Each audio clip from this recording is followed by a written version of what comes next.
Bamaɲare cɛ ani muso denmisɛn ani maa kɔrɔ yɔrɔ ɲɛnama fara yɔrɔ sɔnnama kan aw minnu bɛ k'an lajɛ Bakɔrɔba kana ɲina i yɛrɛ kɔ a ma daminɛ fɔlɔ yɛrɛ kosɛbɛ aw minnu bɛ k'an lamɛn Mali kɔnɔ Mali kɔ kan an ka foli ani tanu bɛ aw kelen kelenna bɛɛ lajɛlen ye kosɛbɛ min ye aw ma fili aw yɛrɛ ma ɲina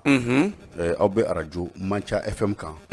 sibiri o sibiri sɔgɔmadafɛ nɛgɛ kanɲɛ 10 ka taa se a ɲɛ 11 ma min ye kunnafoni gafew kɔnɔ ko jamukan bɛ sigi a bɛ tali kɛ min na min ye fasiri kɛbaw ye dabaji karamɔgɔw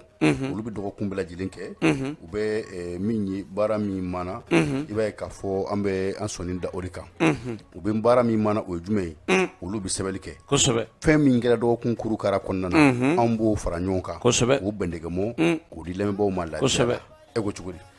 lamɛnbaaw ni kanubaaw an b'u fo k'u waleɲuman dɔn karamɔgɔ Abudu Ture y'a fɔ cogo min na a tɛ tɛmɛ o kan min ye samedi kunnafoni gafew ye nin y'an sigilen a kɛnɛ kan dɔgɔkun kunnafoni gafe dɔgɔkun kunnafoni gafew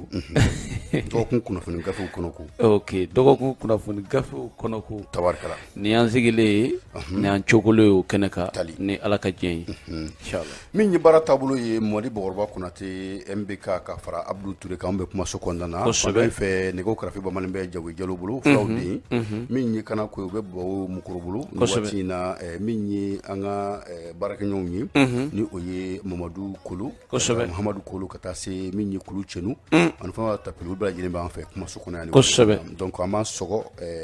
gafew kan Mɔdi Bakɔrɔba Konate nin ye fasiri fɔlɔ ye an tɛgɛ don an bɛ bɔ ni min ye an ko o de ma ko le cikan ko min ye dɔgɔtɔrɔ Sogɛli Kokara Mayiga ni ale bɛ premier ministeriya jɔyɔrɔ la an ka jamana kɔnɔ i n'a fɔ bi ko fɛn minnu bɛ sen na ko janko kumakan minnu kun fɔlen b'a fɛ k'a fɔ ko min ye transition ye n'o ye cɛmancɛ fanga ye waati min sumana k'a di an ma ko a na dafa wa ko ɲininkali tɔmi bɛ yen a bɛ kɛ ka bɛn kalo 18 ma walima a bɛ mɔnɔbɔ ɲininkali caman bɛ o yɔrɔ la an bɛ don min na i n'a fɔ bi min ye farafinna an ka farafinna tile yanfan jamanaw ka jɛrɛjɛkuluba min bɛ yen n'an ko a ma ko CEDEAO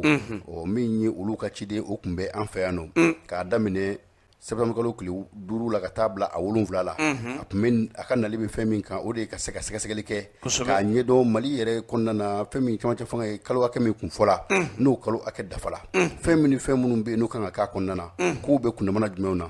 ko maa caman bɛ i yɛrɛ ɲininka n'o y'a sɔrɔ fɔlen n'an bɛ se ka kɛ ko mun ɲini bɛ Mali ɲɛmaw fɛ janko farancɛla fanga ɲɛmaw ko o de ye waati min fɔla waati min sumana ka di kalo 18 o kana kɔ sago cogo si la ko n'i y'a ta k'a lajɛ ko fɛn minnu kun fɔla k'o bɛ kɛ n'o dɔ ye karataw ye janko député karata n'o ni jamanakuntigi karata kun bɛna kɛ ɲɔgɔn fɛ ko k'u jija fɛn o fɛn b'a ko kɔnɔna na a bɛ lajɛlen ka se ka da maaw tulo kan sanni octobre kalo nata in o camancɛ waatiw cɛ n'i y'a ta k'a lajɛ i b'a ye k'a fɔ mun kɔni ye politikimaaw ye ani olu ye ɲɔgɔn ye olu ye mun jira a la la société civile ma o tɛ fɛn ɲuman ye o tɛ fɛn ɲumanba ye sabula i b'a ye k'a fɔ mun kɔni ye hakililaw ye maa caman bɛ ka i yɛrɛ ɲininka n'o y'a sɔrɔ fɛn minnu fɔlen don n'a sɔrɔ n'a bɛna se ka kɛ sabula don min bɛ ja kabi su min bɛ ja kabi o fitiri a bɛ dɔn donc i b'a ye k'a fɔ baaraba min bɛ yen nɔ ni baaraba bɛ ɲɛbila ni fɛn minnu ye k'i b'a ye k'a fɔ o si kelen tɛ ka sira sɔrɔ ko ni dun y'a ta k'a lajɛ min ye an ka camancɛ fanga in yɛrɛ ye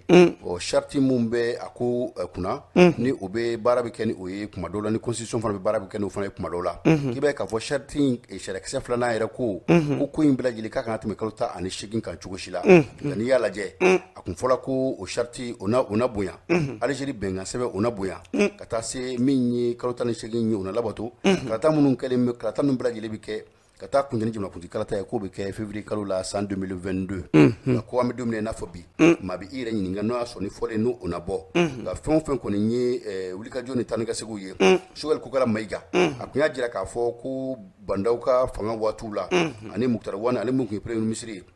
o kun ye kati min bɔ n'o tun bɛ karata ko bɛɛ lajɛlen k'a ɲɛfɔ k'a fɛsɛfɛsɛ k'a di maaw ma ko o na bonya nka maaw bɛ k'u yɛrɛ ɲininka nin bɛɛ lajɛlen bɛ fara ɲɔgɔn kan ni dalilu jumɛn ye sabula waati kɔni sɛbɛkɔrɔ koron bɛ n'i y'a ta k'a lajɛ parti jɛkulu ani jɛrɛjɛkulu tɔnw caman bɛ yen nɔ o ni min ye ciden ɲɔgɔn ye kuma min bɔla kɔnɔ o de k'a fɔ a ka kɛ a ka gɛlɛn a kɛ a ka gɛlɛn nka mun kɔni ye ni fɛn wɛrɛ bɛ k'a la nin de y'o fɔ waati ye sabula parti politique minnu bɛ yen nɔ ni o ye docteur Si ka tɔn jɛkulu maaw ka taa se MC ATT n'o ye Jamil Bitar ka tɔn maaw ye olu yɛrɛ ye a fɔ k'a fɔ an bɛ waati min na fɔ sisan ko k'a lajɛ ko k'a mɔnɔ bɔ nka n'i y'a ta k'a lajɛ i b'a ye k'a fɔ min kɔni ye Mutakatali ye n'ale bɛ kuma M5 RFP maaw olu tɔgɔ la o kɔni y'a jira k'a fɔ ko mana kɛ cogo o cogo fɛn min kɔni ye waati kofɔlen ye o ka bato ko o de ka ɲi sabula min ye kalo 18 n'o dafara ka ban mun bɛ tugu o la o bɛɛ lajɛlen ye sariya sɔsɔ de ye min ye dɔgɔtɔrɔ Umaru Mariko ka parti ni o ye Sadi ye Sadi ma fɛn kelen fɔ u ma kumakan kelen fɔ maaw ye nka n'i y'a ta k'a lajɛ hali bi bisibasa kɔni i b'a ye k'a fɔ parti politique tɔn caman bɛ yen nɔ olu kɛlen bɛ k'a ye k'a fɔ k'o kɛlen bɛ jɛrɛjɛtugu caman bɛ yen nɔ i n'a fɔ parti politique mun bɛ yen ni o ye RPM ye ADEMA Yɛlɛma ASMA min ye Kodɛmi ye ka taa se CDS ma olu bɛɛ lajɛlen ko k'a fɔ ko nin ko in bɛ cogo min na ko gɛrɛntɛ bɛ a la min ye jamanakuntigi kɔrɔ ka parti n k'a fɔ o fɔcogo la Ibrahim Bokar Keita olu ka jɛrɛjɛkuluba mun bɛ yen nɔ ni a ɲɛmaaya bɛ Tireta bolo docteur Tireta y'a jira k'a fɔ ko tiɲɛ yɛrɛ yɛrɛ la ko nin ko in ko sisan n'i y'a ta k'a lajɛ ko a ka lajɛ jima jɔlen na ko n'o tɛ diɲɛ jamanaw bɛ k'an kɔlɔsi n'an ma se k'a bɔ a sira fɛ a dɔ bɛ dɔ la a bɛ na ni gɛlɛya ye nafolo filɛ nin an ye min sama ka bɔ le cikan kɔnɔna na fɛn min ye Musa Seydou Jabi ale de y'a fasiri Karamɔgɔ Ture mɛndɛgɛ don Mali Tribune fadengoniya ko o tɛ naka sa min ye Mali Tribune ale kumanen don Dr Boubou Cissé ko maa caman kɔni bɛ ka wuli ka jɔ kɛ yaasa min ye mankutujugu ye k'o ta ka ɲɛsin Boubou Cissé ma k'an m'a ye k'a fɔ an ka foroba kumayɔrɔw la ni o ye réseaux sociaux ye ko maa caman kɔni bɛ yen u bɛ jajugu kɔni bila ja minnu na n'u bɛ burujaliw ta ka ɲɛsin Dr Boubou Cissé ma wa ye mɛ k'a fɔ min ye sɛbɛnni juguw bɛ kɛ réseaux sociaux sanfɛ yaasa k'o kɛ mankutu tiɲɛ ye ka ɲɛsin Dr Boubou Cissé ma ko yɛlɛma maa b'i yɛrɛ ɲininka Boubou Cissé a y'a dama ko wɛrɛ kɛ min ye fasodenw na wa walima ko ani Elhaji Ibrahim Boubacar Keita de jɛra ka baara kɛ ko o de juguya b'a nɔfɛ wa ko ale tɛ ka foyi faamuya ko wa ko n'i ye Boubou Cissé lajɛ Mali politicien an bɛ don min ko bi a maa ka dɔgɔ ayiwa min ni Dr Boubou Cissé kɔni min ni Elhaji Ibrahim Boubacar Keita kɔni ma baara kɛ ɲɔgɔn fɛ wa ko maa caman kɔni bɛ ka Boubou Cissé kɛlɛ k'a ni IBK ye baara kɛ ko n'i kɔni ko k'i bɛ Boubou Cissé kɔni kɛlɛ k'a ni IBK ye baara kɛ min ye Mali politique maa bɛɛ lajɛlen k'i bɛ a bɛɛ lajɛlen kɔni kɛlɛ wa ko o tɛmɛnen kɔ ka bɔ yen karamɔgɔ Abdou Touré Boubou Cissé a cunen ye URD la ni o ye Sumɛlɛ Cissé ka politique tɔn ye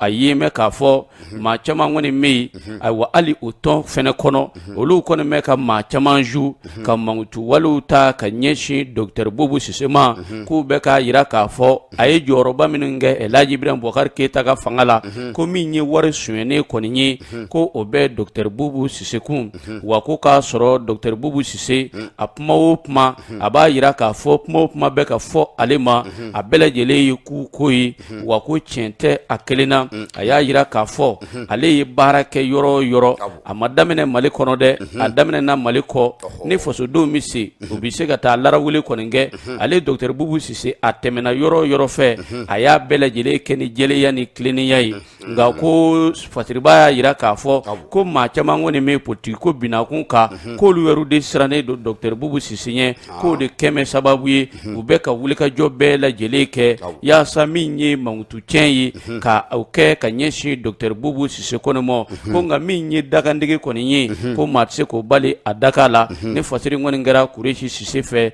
Mali Tribune. Mamadi Bakɔrɔba Konate min ye wuli ka bɔ i sigiyɔrɔ la o ye tiɲɛ ye ka bɔ wuli ka bɔ i da kan ka nkalon b'i da min tɛgɛ kɛrɛ ka don balan kɔnɔ ko kuran bɛ bɔ ni sɛbɛn min ye ale bi le cikan ko min ye Goodluck Jonathan Nigeria jamanakuntigi kɔrɔ k'a tun bɛ taama min na Mali la taama in kɔni kuncɛla ka kɛ ni septembre kalo tile 7 ye min ye fasiriba ye ale yɛrɛ ka faamuyana min ye nin jamanakuntigi kɔrɔ in ye a ka nali a tun bɛ fɛn min nɔfɛ o de ye k'a lajɛ hali bi Mali bɛ cogoya min na fɛn jumɛn ni fɛn jumɛnw de bɛ yen nɔ minnu kan ka kɛ minnu to la n'i y'a ta k'a lajɛ tuma dɔw la a bɛ k'i kɔnɔ k'a fɔ min ye seginkan ye o bɛ ka kɛ a bɛ i n'a fɔ an tɛ ka bɔ an dɔ na Goodluck Jonathan a ko n'i y'a ta k'a lajɛ an bɛ waati min na i n'a fɔ sisan an kan ka fɛn bɛɛ lajɛlen kɛ min ye gɛlɛyaw ye an ka se ka bɔ o gɛlɛya kɔnɔna na ko n'i y'a lajɛ kuma dɔw la a bɛ k'i kɔnɔ k'a fɔ ko a bɛ i n'a fɔ jigiya bɛ yen wa kuma dɔw la n'i y'a ta k'a lajɛ Goodluck Jonathan yɛrɛ ka fɔ la k'a bɛ i n'a fɔ kuma dɔw la n'i taara ka na an bɛ ka munumunu k'an tɛ ka bɔ an nɔ na an bɛ munumunu n'an munumunu n'an bɔra yɔrɔ min na an bɛ tila ka n'an yɛrɛ sɔrɔ yen n'i y'a ta k'a lajɛ a ko waati min dilen bɛ maaw ma ko nin kɔni ko m'a fɔ maaw ma tubabukan na ko défi ko nin kɔni ye gɛlɛya de gɛlɛya min bɛ n'an kan ka jɛ ɲɔgɔn fɛ k'a gɛlɛya duga ɲɔgɔn fɛ n'i y'a lajɛ min ye ni kunnafoni baro ninnu senfɛ a kɛla an ka dunanjigiyɔrɔ la Bamakɔ min ye Goodluck Jonathan ye u ko taa ni ka segin kɔni u bɛ o la taa ni ka segin bana yɛrɛ dun o tɛ maa to ko n'i y'a ta k'a lajɛ Mali ka gɛlɛya in an bɛ se ka bɔ a kɔnɔ cogo min na walasa an ka se ka taa sira kura fɛ ko kati min kun ci la fo kalataw de ka labɛn an ka segin ka na Mali kura kɔnɔna na Mali kura min bɛ yen nɔ n'o bɛ kɛ ni sariya sɛbɛnw bɛɛ lajɛlen dafali ye ko ni o ma kɛ k'i b'a ye k'a fɔ gɛlɛya bɛ n'a kɔnɔ ko kalata ko min bɛ sen na ko kalata fɔla k'a fɔ a na kɛ waati min kɔnɔna na k'a bɛ gɛlɛya kosɛbɛ ko sabula n'i y'a lajɛ i b'a ye kuma dɔw la maaw tɛ hakilila kelen kan dɔw y'a jira k'a fɔ min ye organe unique ye Dr Choguel Kokala Mayiga n'a jɛw ani maa wɛrɛw bɛ yen olu y'a ye k'a fɔ o kɔni o na kɛ sababa ye nka fan dɔ in fɛ n'i y'a jateminɛ ministre min bɛ administration territoriale kunna ani décentralisation kunna ni o ye lieutenant colonel Abdoulaye Mayiga ale n'a jɛw olu ko ko u ka tɛmɛ ni système kɔrɔ ye gɛlɛya bɛ o yɔrɔ de la min ye fasiribaa ka fɔ la ko n'i y'a ta k'a lajɛ n'i ko k'i bɛ nin jɛkulu ninnu ci ka na k'i bɛ na nin jɛkulu kura ye ko gɛlɛya b'a la fo ka taa fɔ a to ten fɔlɔ la minnu ni minnu tun bɛ yen nɔ a dɔ ye administration territoriale ale sen tun bɛ kalata labɛnni na min ye hali bi commission électorale indépendante n'o ye CENI ye o sen tun b'a la min ye cour constitutionnelle ye o fana sen tun b'a la ko n'i ko k'i b'o bɛɛ lajɛlen da kolon ci k'o file kolon ci ka na ni fɛn kura ye fɛn kura ka se ka sigi sen kan baara ka tila ka kɛ n'o ye ka bɛn ni kalata nata ninnu na waati min dun fɔla waati in sɛbɛkɔrɔkɔrɔlen don o la min ye Goodluck Jonathan ye a y'a jira k'a fɔ n'o y'a sɔrɔ ni baara kan ka kɛ ko baara min kan ka kɛ fɔlɔ o de ye k'a lajɛ yɔrɔ minnu bɛ yen ni basigi tɛ yen nɔ basigi ka se ka sigi o yɔrɔw la walasa jamana ka se ka kalata labɛn jamana kura ka se ka sigi sen kan ni o ye jamana min bɛna sigi i n'a fɔ ko kura min y'an ka sariya sɛbɛnw constitution ni fɛn wɛrɛw minnu bɛ yen u bɛ ka se ka sigi ɲɔgɔn fɛ bɔrɔba n'i y'a lajɛ i b'a ye k'a fɔ gɛlɛya kɔni an bɛ se k'a fɔ a ma ban fɔlɔ dɛ sabula kalata ninnu a labɛnni nin cogo la samasamali bɛ yen dɔw ko an ka to kɔrɔlen kan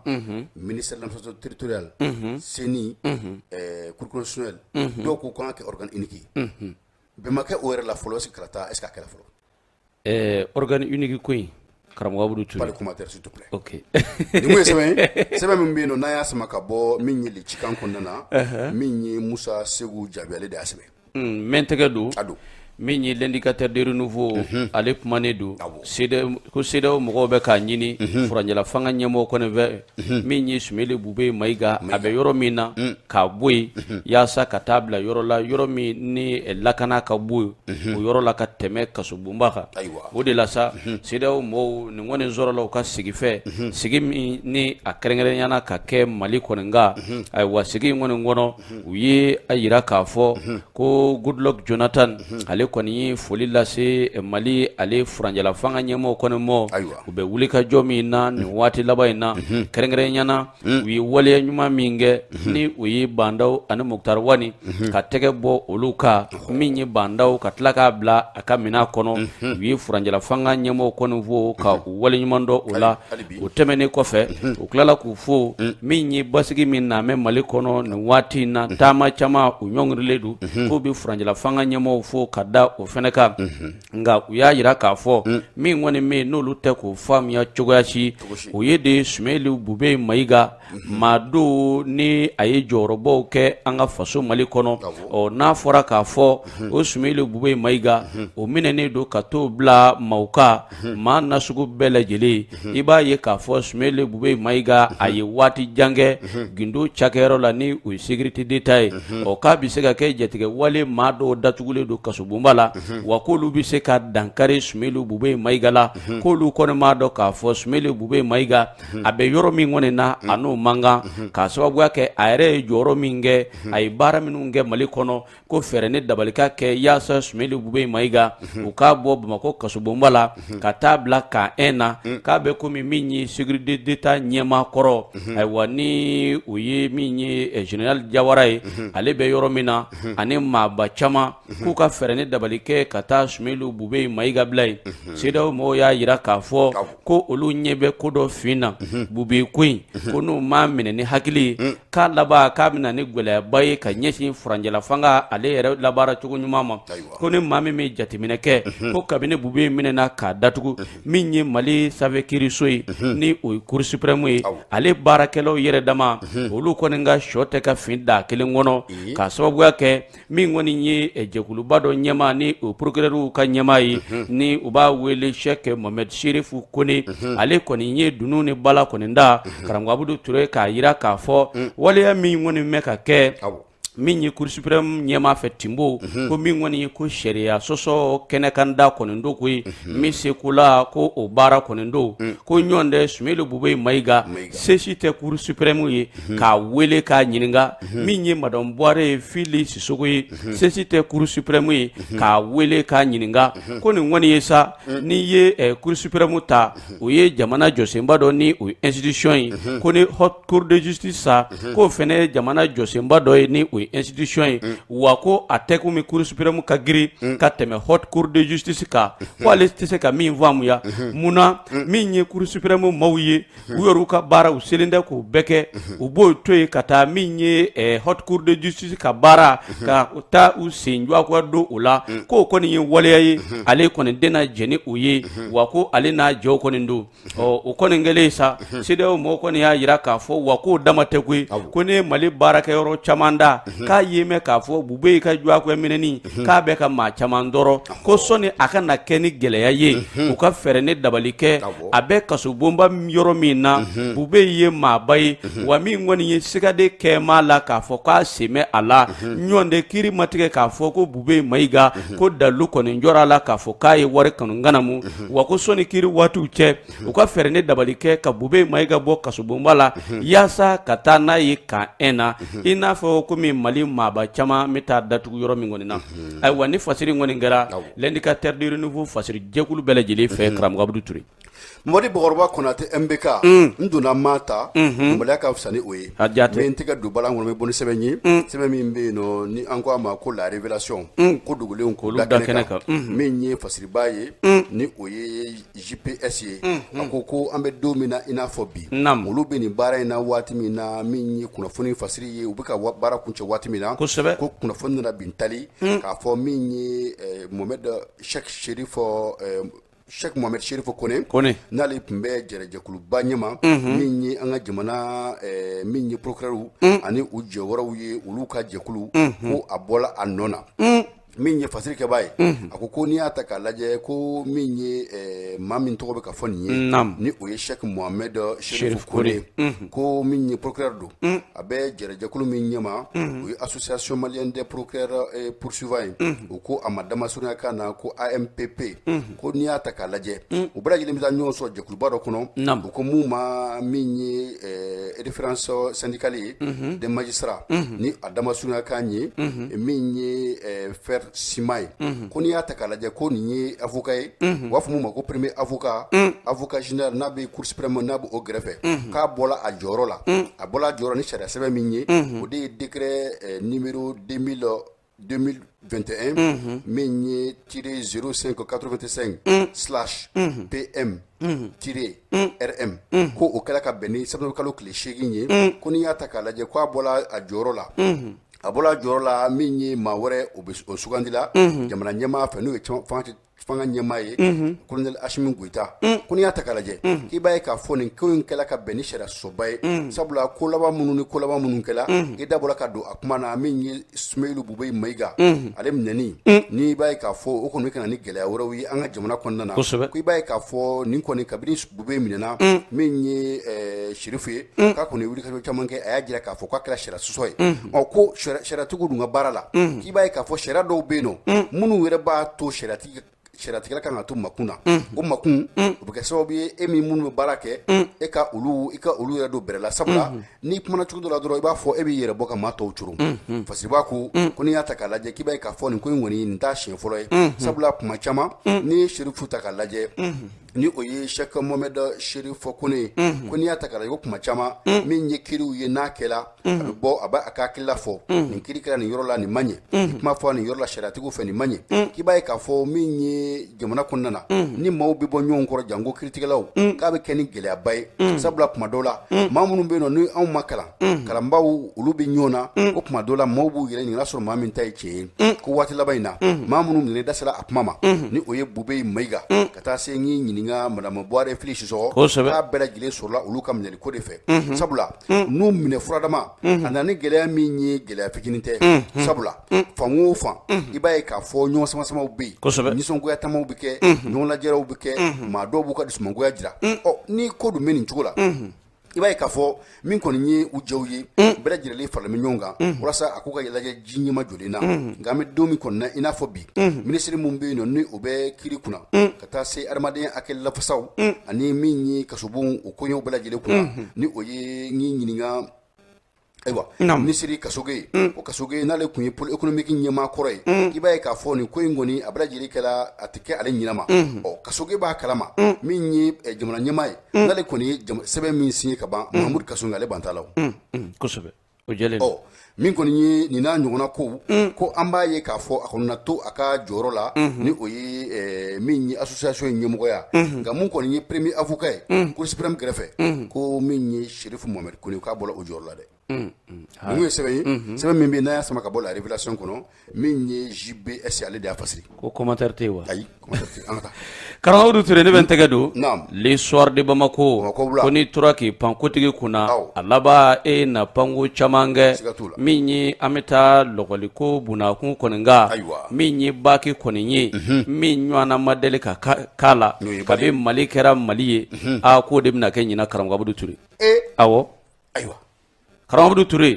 ɲinan a yira k'a fɔ min ye kimɛnni ko n'o bɛ tali kɛ baki la ale labɛnni kɔni min ye gɛlɛya caman kɔni sɔrɔla a la ka sababuya kɛ min ye lɔgɔli karamɔgɔw kɔni ye olu y'u ba pelengete ka sababuya kɛ min ye u ka sariya 30 kɔnɔna ɲɛɲinini kɔni na tuma min na sa ni lɔgɔli karamɔgɔw kɔni ye u sen kɔni bɔ baki labɛnni na a yira k'a fɔ min ye gɛlɛya caman ye o yera ɲinan baki la karamɔgɔ Abudu Ture a ye mɛn k'a fɔ ɲinan denmisɛn caman de bɛ yen u ye kalan kɛ k'a daminɛ san daminɛ na fɔ ka taa bila laban na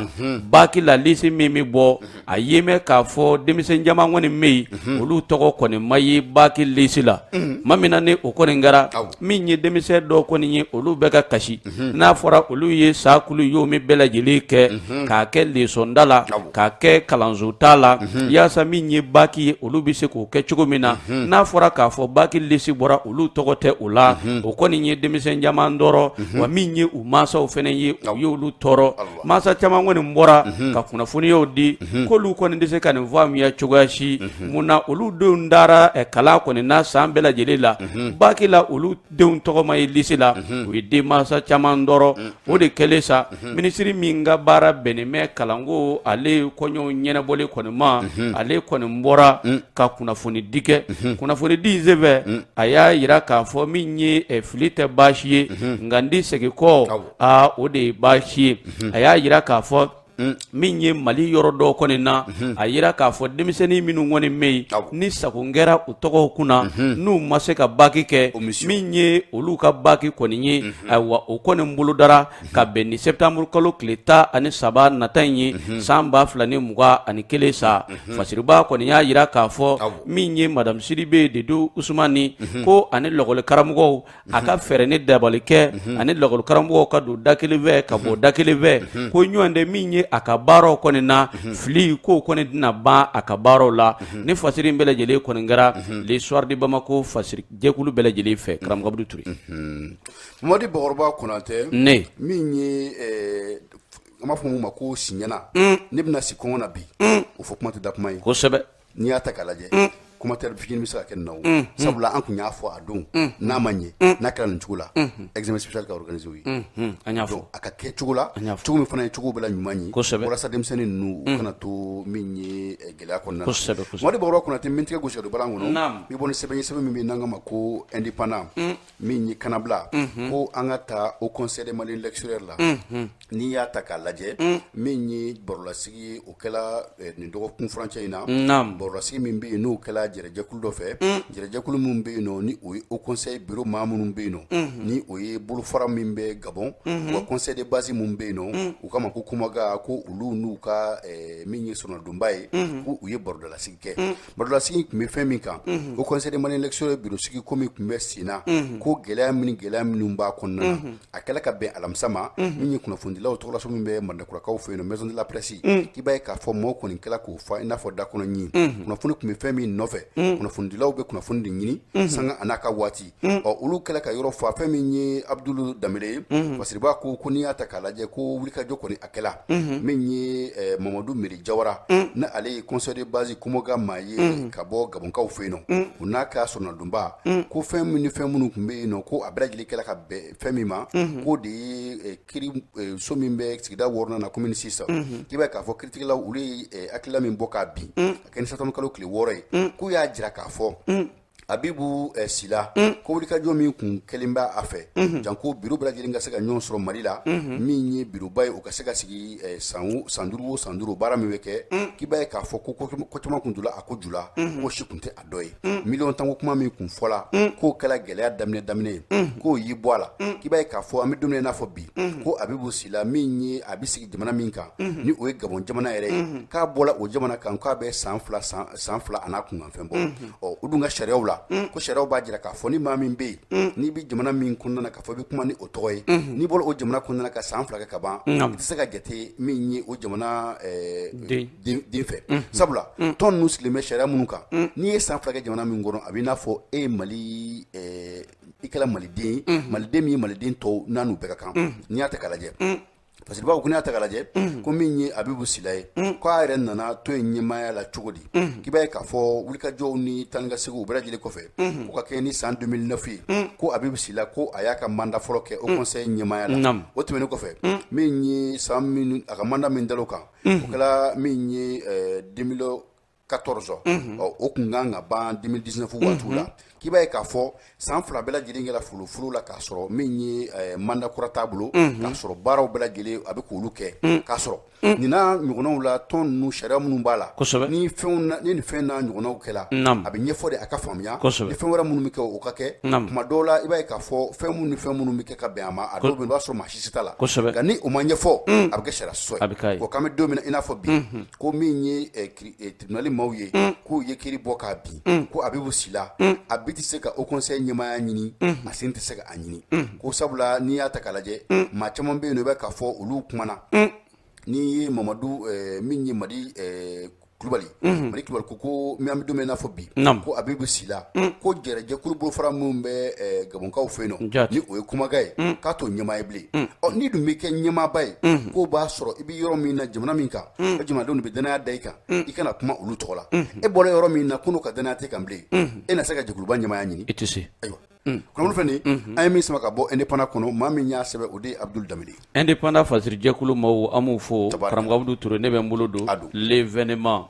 min ye halisa an bɛ to haut conseil des Maliens de l'extérieur bunakun kan min kɔni ye Mamadu Jawara ni bɛɛ ko a ma Mere ale kɔni ka wulikajɔ sababu la min kɔni Abibu Sila ye ale kɔni gulonna ka bɔ haut conseil des Maliens de l'extérieur baaraw kɔni na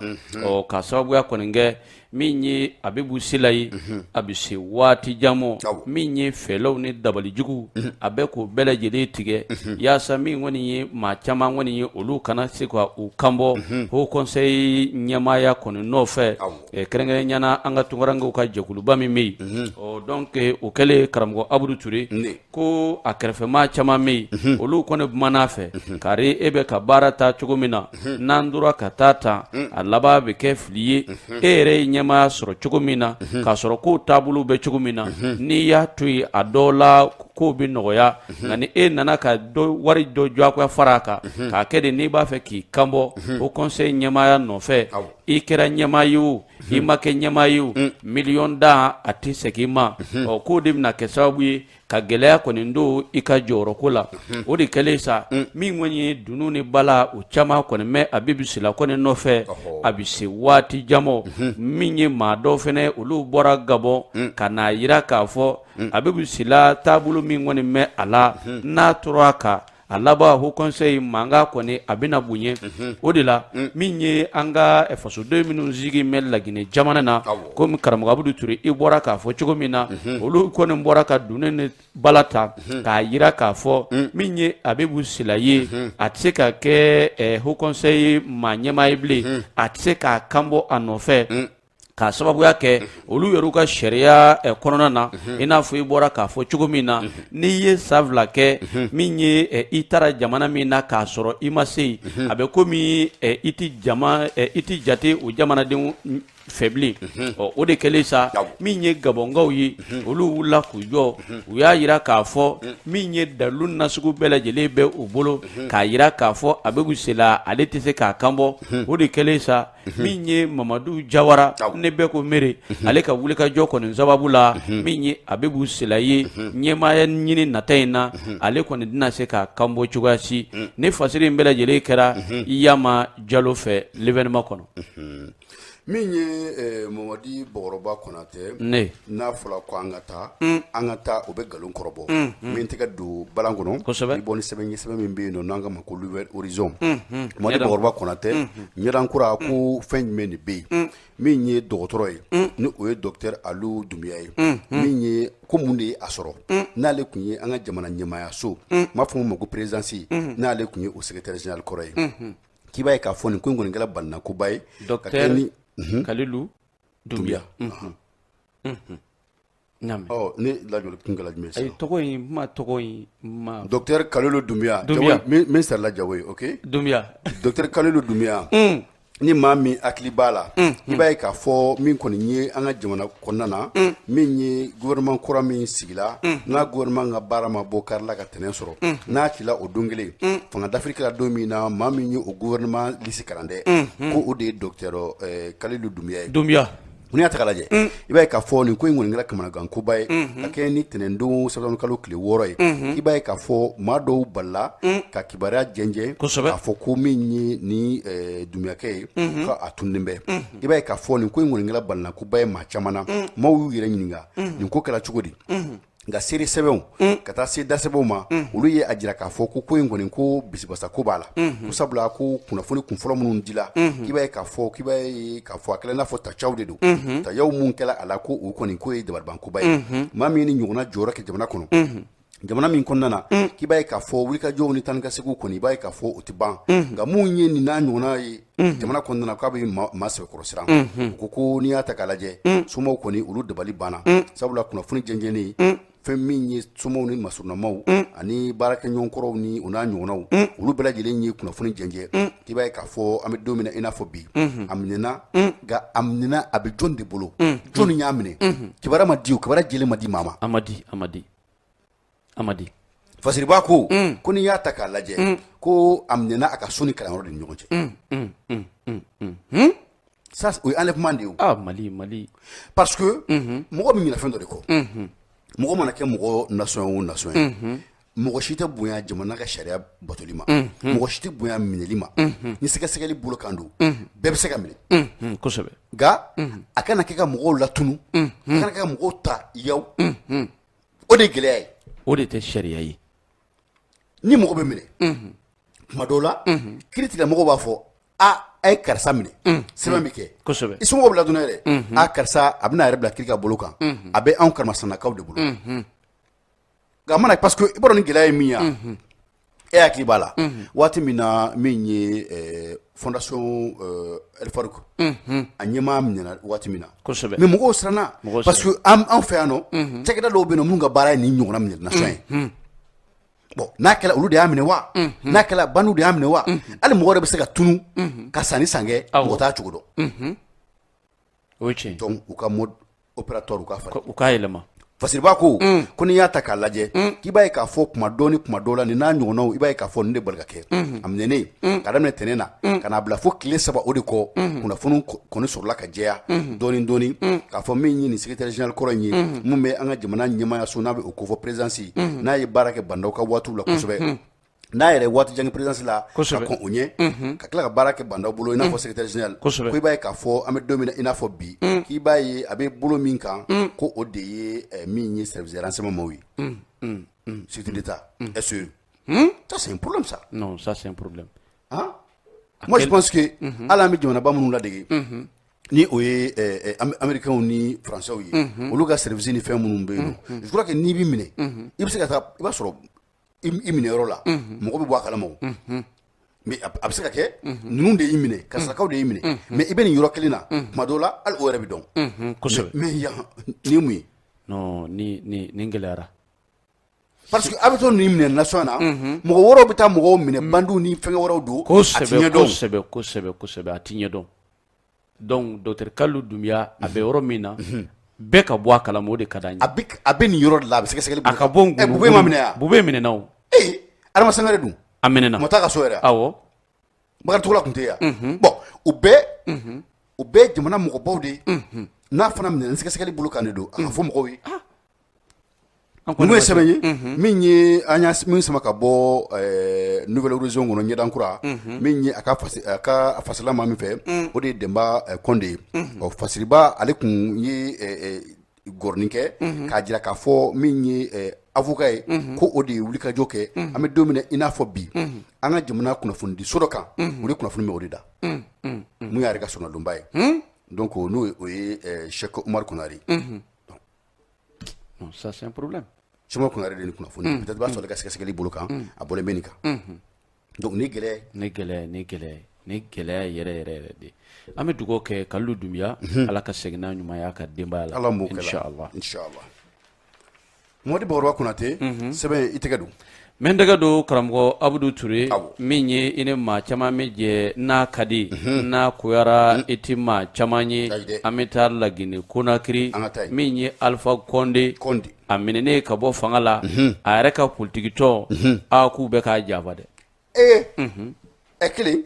naam karamɔgɔ Abudu Ture hakilila jiginna min ye kari tɛmɛnen ye n'o bɛna septembre kalo tile 5 mɔ san 2021 sɔgɔmadaya b'a fɛ min kɔni ye mugukanw kɔni ye olu cayara jamana ɲɛmaa ale yɛrɛ dakayɔrɔ fanfɛla la Lagine Konakiri kɔnɔ ɔ sangani kɔnɔ min kɔni ye u ka fintigɛla ka jalatigiba dɔ ye ni u ye colonel Mamadi Dumbuya ye ale n'a jɛw olu kɔni yera Lagine ale jabaraniso b'a la RTG u kɔni y'a yira k'a fɔ ko min kɔni ye Alpha Condé olu kɔni ye a tɛgɛ fila ko ka bɔ fanga la wa ko an bɛ yɔrɔ min kɔni na Alpha Condé ko a bɛɛ olu kɔni bolo karamɔgɔ Abudu Ture nin fɔlen min ye maa caman ye jɛmu fanga ka di maa minnu ye a ye maa caman kɔni sɛbɛkɔrɔ tɔɔrɔ ko n'an y'a lajɛ k'a fɔ maa fɔlɔ minnu kɔni bɛ yen n'olu ye nin waleya in kɔni kɔ o kɔni bɛ tali kɛ CEDEAO min ye farafinna jɛkuluba Union africaine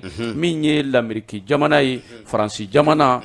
bakurunba la Union africaine olu bɛɛ lajɛlen kɔni ye nin waleya in kɔni sɛbɛkɔrɔ kɔ olu kɛlen sa karamɔgɔ Abudu Ture a yira k'a fɔ min kɔni a yɛrɛ ka politiki tɔn kɔni ye u ye déclaration kɛ u kɔni y'a yira k'a fɔ waleya min kɔni kɛra waleya ma ɲɛ wa k'olu b'a ɲini u fɛ u ka fɛɛrɛ ni dabali kɔni kɛ yaasa min ye Alpha Condé ye k'a bila u ye nin laseli min kɔni kɛ min ye maa caman ye a ye olu tɔɔrɔ baw u ye kuma min fɔ kuma ale sɛbɛkɔrɔ fɛgɛyara min ye nin nasugu n'a kɛra i ka ɲɛmaa la i ka tɔnden la i kan ka kuma farima de fɔ kuma farima min mɔgɔ minnu bɛ fanga la awa fo olu yɛrɛw bɛ se ka siran sɔrɔ ko nka yira k'a fɔ ninnu kɔni kumana min ye bɔgɔ ye k'o bɔ daba da la dɔrɔn ɲɔnɛ u ma kuma k'a kɛ komi kangarida jugu don o de la min ye maa caman ye olu kɔni sɛbɛkɔrɔ tɔɔrɔliw kɔrɔ a ka politiki tɔn yɛrɛ la maa dɔ kɔni sɔrɔ la olu kɔni y'a jira k'a fɔ ni laseli min kɔni kɛra a ma sɛbɛn olu ɲɛna min kɔni ye olu ma ladɔnniya la sɔnni ka kunnafoniya in kɔni sɛbɛn o kɔni y'a jira k'a fɔ ko kunnafoniya in kɔni sɛbɛnna u ka politiki tɔn in kɔni kɔnɔ maa damadɔ dɔrɔn de fɛ ni u ye parti RPG Arc-en-Ciel ye wa u y'a jira k'a fɔ ko don n'a nataw la teliya la olu bɛna kunnafoni wɛrɛ di kunnafoni di min ye Mamadi Dunbiya a n'a jɛw u bɛna faamuya sɔrɔ min kɔni na fasirikɛbaa kɔni y'a jira k'a fɔ min ye Laginɛ ye a bɛ se waati jan Alpha Condé ani Laginɛ ka den caman kɔni bɛ u kun di ɲɔgɔn ka bɔ ka sababuya kɛ hakililaw ni kungilenna ko kɔni ye wa k'a ye mɛn k'a fɔ Laginɛ min ye siyaku kɛlɛ ye ale de ka ca Laginɛ kosɛbɛ wa ko min ye maa caman ye olu kɔni sirannen don k'a fɔ nin wulikajɔ in kɔni kana kɛ sababu ye ka na nin siyaku kɛlɛ kɔni ye Laginɛ ne fasiri in kɔni kɛra Kasum Ture fɛ confidence kɔnɔ karamɔgɔ Abudu Ture. Kasum Tera. Ah oui. Kasum Tera an b'a fo min ye aujourd'hui dodo o fasiri jɛkulu an b'u bɛɛ lajɛlen fo min ye Mamadi Bɔkɔrɔba Konate. Ne. I tɔgɔ man de don kɛ n b'a fɔ i tɔgɔ man dɛ. Jumɛn Mamadi Laginɛ. Laginɛ yan. N ko Mamadi kɔni don Mamadi don. Mais Bɔkɔrɔba ni tɔgɔ wɛrɛ ni Mamadi wɛrɛw fɔla la i bɛ girin n tɔgɔ ma nka na ne tɛ ɲɛ t'i la kuma na fɔlɔ dɛ. Laginɛ Mamadi de don Laginɛ Mamadi don. Mamadi Laginɛ Mali Mamadi tɛ. Mamadi Laginɛ Mamadi Bɔkɔrɔba nin bɛ Mamadi. Ne yɛrɛ ka Mamadi tɔgɔ ye ka nin ɲɔgɔn na wale jugu. Ayi Mamadi tɔgɔ yɛrɛ ka ko. Ne ka Mamadi ko min ko cɔrɔ. Ne ka Mamadi tɔgɔ yɛrɛ ye ka nin nasugu ko kɛ ne y'a siɲɛ fɔlɔ ye karamɔgɔ Abudu Ture. Ayiwa naam. Ne tɔgɔ ma. Ayiwa o ka fanga jaso kɛ diɲɛ yɛrɛ kɔnɔ ala Mamadi tɔgɔ dun ko ka nɔgɔ ne ma ala k'a ni sababa bɛn i y'a fɔ cogo min na min ye Mamadi Bɔkɔrɔba Konate kosɛbɛ min ye ninnu ka ni fanga jaso in ye a kɛla fɛn ye fɛn min bɛ yen n'a ye maaw tɔnsi jɔ sabula waati laban in na an ka yanfanfɛlaw fɛ i b'a ye k'a fɔ gɛlɛya kɛla yɔrɔ caman de la donc Laginɛkaw ta in o fana bi maaw to ka u yɛrɛ ɲininka jumɛn yɛrɛ de bɛ anw fɛ yan nɔ farafinna sabula i b'a ye k'a fɔ fanga min bɛ yen nɔ ni min ma dafa i b'a sɔrɔ kuma dɔw la o bɛ kɛ tɔka jɛ ye o n'a ɲɔgɔnna caman Alpha Condé ale ye manda 2 kɛ san 5 siɲɛ 2 u ye sariya yɛlɛma ka tila ka dɔwɛrɛ suma ka k'a kun a tun b'o 3nan na fanga danna sira la. N ko sariya yɛlɛmana ni bɛnkan de ye. N'o kɛra ni bɛnkan ye i b'a sɔrɔ kuma caman na maa minnu bɛ yen nɔ ni olu bɛ fanga tigɛlima i b'a sɔrɔ fana maa de ka ca kosɛbɛ fanga yɛrɛ bɛ ten sabula ni san 5 kelen kɛla ni e ye san 5 kelen kɛ nin ka san 5 kelen kɛ donc moi je pense que o kan ka se ka ko nɔgɔya nka ni e y'i sigilan tɛ bɔ a la o fana ye gɛlɛya ye dɛ donc ko in b'o cogo la an bɛ dugawu kɛ ala kana ni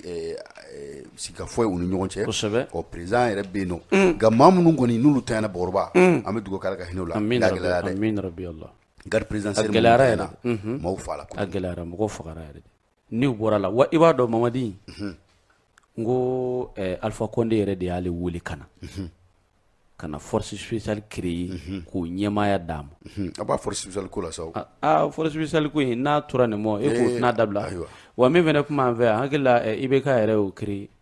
o fɛnɛ labanna cogo min na o yera i ka kuma tɛ ka ɲɔgɔn sɔrɔ dɛ c'est-à-dire tu vas trop précis quoi kuma fɔ ka ɲɛ n k'a faamuya i n'a fɔ karamɔgɔ Abudu Ture ne n ko force spéciale créer ni jamana ɲɛmɔgɔ m'u cogo dɔn a laban bɛ ka kɛ ko wɛrɛ dɛ jamana caman na i n'a fɔ Laginɛ n'o bɔra yen Laginɛ o bɛ se ka kɛ Laginɛ cogo di k'a ni sababa bɛn amina min ye Mamadi Bɔkɔrɔba Konate bolobiri ɲɛna o tɛ tile ye sa kosɛbɛ min ye ni n tɛgɛ don balan kɔnɔ min bɔ ni sɛbɛn min bɛ n'an ko ko kabako faduniya fafara kaba ko an ka taa an bɛ yɔrɔ min na i n'a fɔ bi yanfololakaw fɛ yen nɔ yanfolola k'i b'a ye k'a fɔ gɛlɛya kɔni an bɛ don min na i n'a fɔ bi gɛlɛyaba de bɛ yanfolola yan fan fɛ janko u bɛ sira minnu bɛ yen ni maaw b'olu taama u ko nin yɔrɔ ma k'a fɔ sira sirajuba o ka bɔ yen nɔ ka na yanfolila dugu kɔnɔna yɛrɛ la k'i b'a ye k'a fɔ gɛlɛyaba bɛ yen nɔ min ye binganikɛlaw ye siratigɛlaw ko olu kɔni su ani tile k'i b'a ye k'a fɔ olu kɔni bɛ mɔnɔbɔ o yɔrɔw la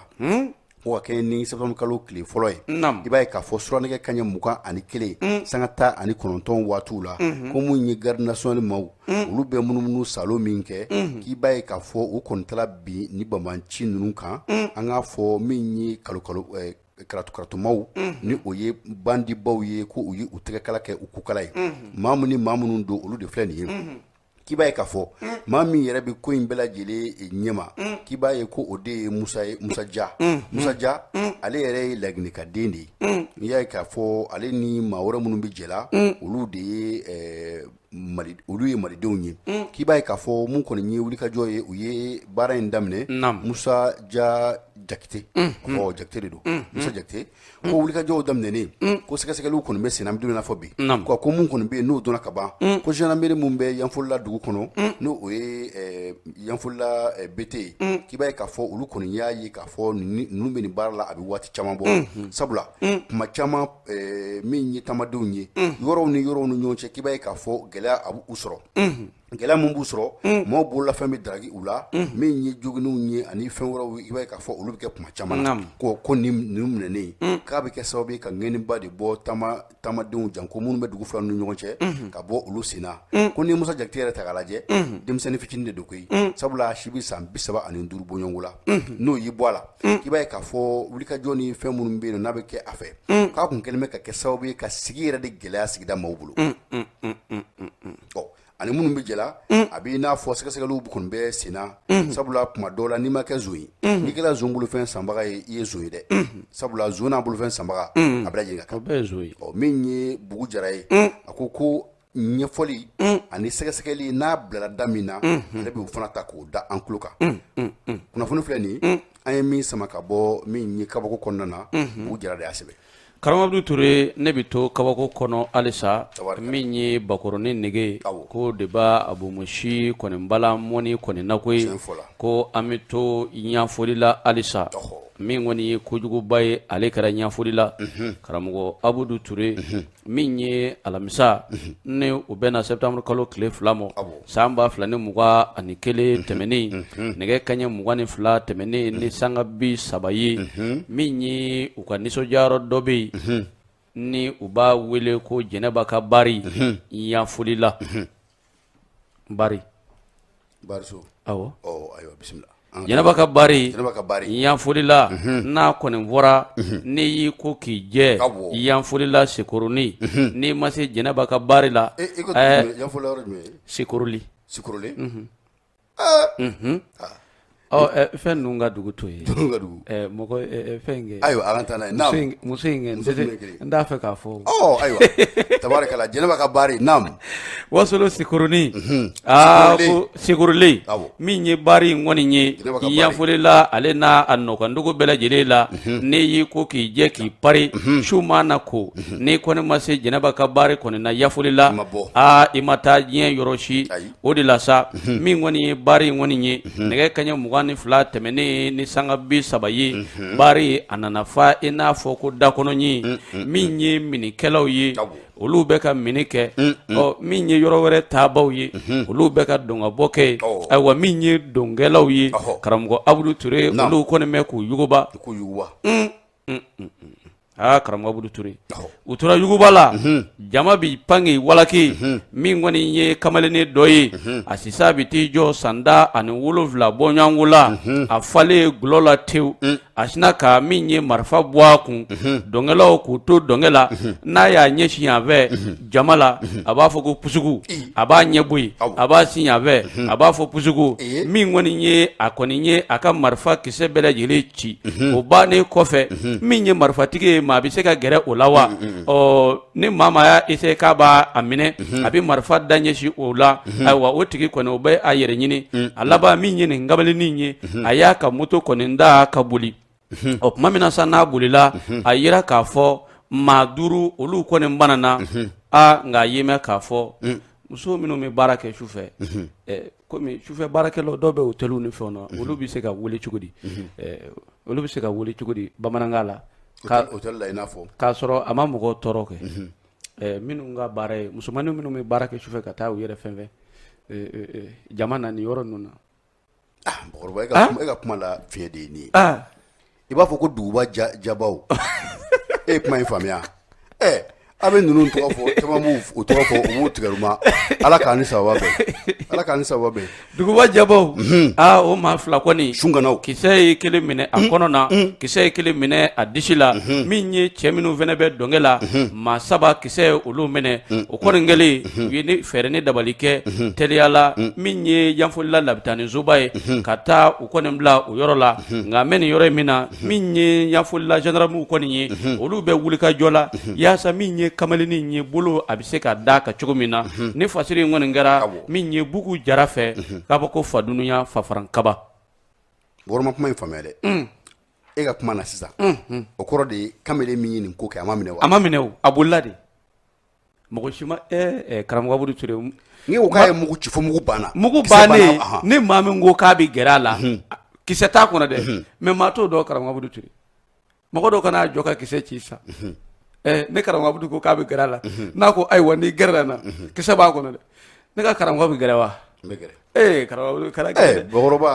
ne ko e bɛ gɛrɛ ne yɛrɛ tɛna sɔn ayi e bɛ ban cogo di ne tɛna sɔn e nana cɛ o kuma tɛ fɔ e ɲɛna yɛrɛ o kuma bɛ fɔ e bɛ taa de kɔsɔ min ye Mamadi Bakɔrɔba Konatɛ an b'an tɛgɛ don hali bi an bɛ bɔ ni sɛbɛn min ye o ye kabako fadunuya fafara kaba hali bi ko an ka taa min ye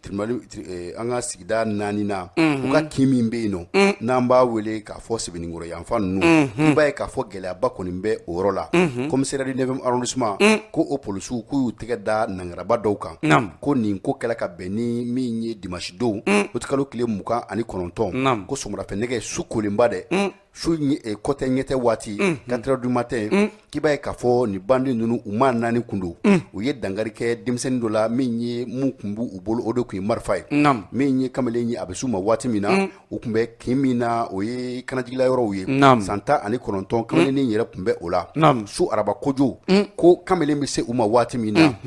min ye marifa ye u y'o kɛ k'a lajɔ u y'o jɔ a jɔla min kɛ min ye bere ye u y'o kɛ k'a gosi ka taa a yɛrɛ dugu ma min ye moto jakarta ye k'a ta ka taa n'a ye i b'a ye k'a fɔ nin n'a ɲɔgɔnna kɔni o tɛ ban kɛla min ye nin kuma fɔlen kibaruya dala kunnafoni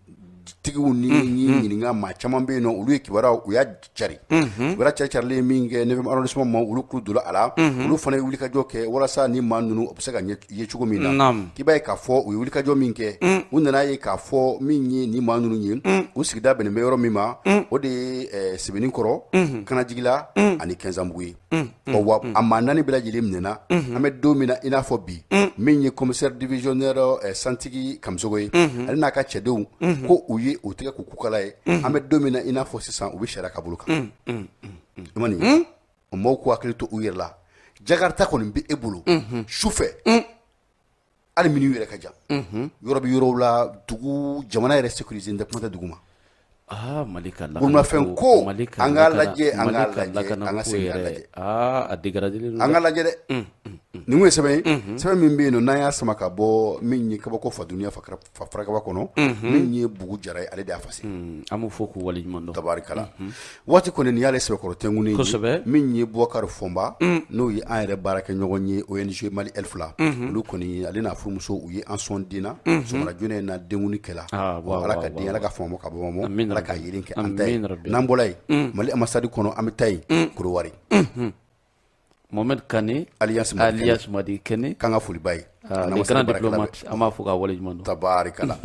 Jawoyi Jalo waati ko sɛbɛkɔrɔ tɛnkuna anw fɛ yan n'anw wulila san an sigiyɔrɔ de tɛnɛn kɔnɛ ma